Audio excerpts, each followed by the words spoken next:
Have you ever wondered how an empire could possibly last for thousands of years? Well, today we're going to travel back in time to East Asia to see how some of the world's longest-lasting civilizations were built. Let's dive in. That's a huge question, right? How do you do that? Do you need a massive army, super smart leaders, or maybe some amazing new ideas? Well, the early civilizations in China had their own answers, and they created something pretty incredible.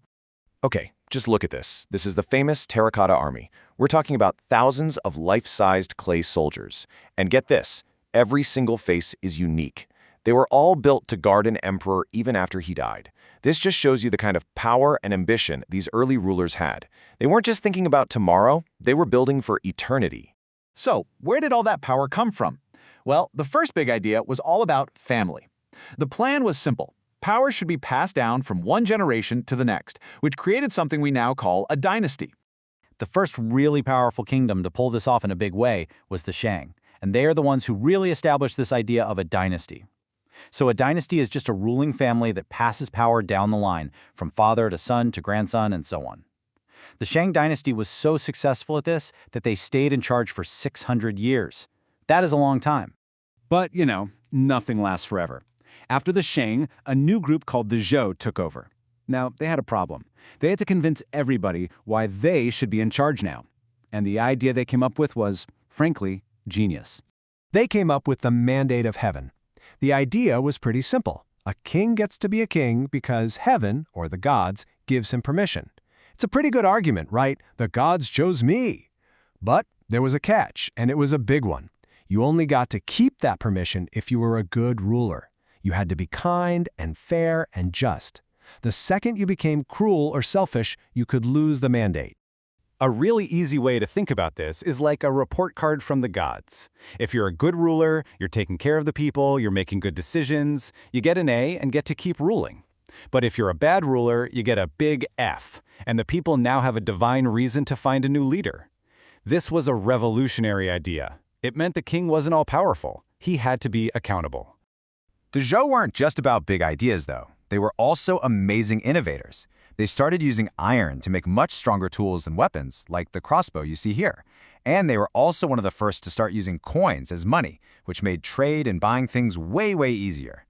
So after a long run, the Zhou dynasty started to weaken, and China broke apart into a bunch of smaller kingdoms that were always fighting. It was a really chaotic time. And then, a powerful new leader came along with a very different plan for how to rule. Meet Emperor Shi Huangdi. He was the ruler of the Qin kingdom, and he had one single goal: unite all of those warring kingdoms into one giant, powerful China, with him in charge, of course, and he did it.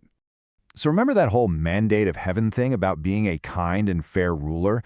Yeah, Shi Huangdi threw that right out the window. He followed a totally different philosophy called legalism. Legalism basically says that people are naturally selfish and can't be trusted.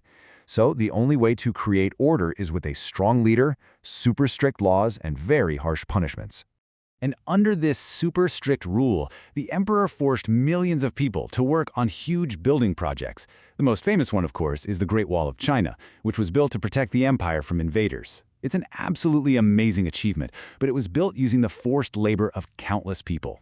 Well, as you can probably guess, those harsh rules weren't very popular, so the Qin dynasty didn't last very long. But the dynasty that came next, the Han, learned from those mistakes. They would go on to rule for over 400 years, creating a golden age of peace and new ideas. So what did the Han do differently? Well, for starters, they opened China up to the world. They established the Silk Road. Now, it wasn't a road literally made of silk, but a huge network of trade routes. It was like an ancient superhighway that connected China all the way to Europe, moving goods, people, and ideas. And look at all the stuff that was exchanged. China sent amazing goods like silk, spices, and even gunpowder to the West. And in return, things like gold, horses, and even brand new ideas like the religion of Buddhism flowed back into China. It was a true global exchange thousands of years ago. But maybe the most important invention to come out of the Han Dynasty was something that completely changed the world: paper. Before paper, books were super rare and expensive because you had to write on bamboo or silk. With paper, knowledge could be shared more easily than ever before, sparking huge advances in science and art.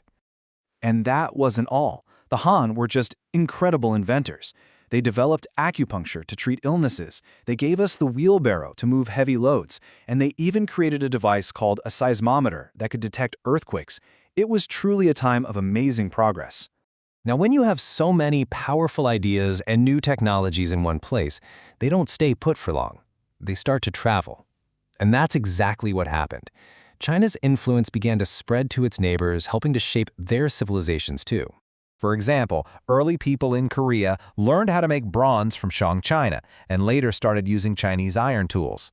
And over in Japan, they learned how to farm rice from China, which completely changed their society. They also formed powerful ruling families or clans, which sounds a lot like the Chinese dynasties, doesn't it? Okay, that was a lot to take in. So let's do a quick recap. A dynasty is a ruling family. The mandate of heaven was like a report card from the gods that gave permission to rule. Legalism was the idea of using strict laws to keep people in line. The Silk Road was that ancient trade highway connecting East and West. And finally, the Han Dynasty invented amazing things like paper. And that brings us to our final big question. When you think about everything we've talked about, from the mandate of heaven to the invention of paper, which one of these ancient ideas or inventions do you think has had the biggest impact on the world we live in today? It's a lot to think about. Thanks for joining me.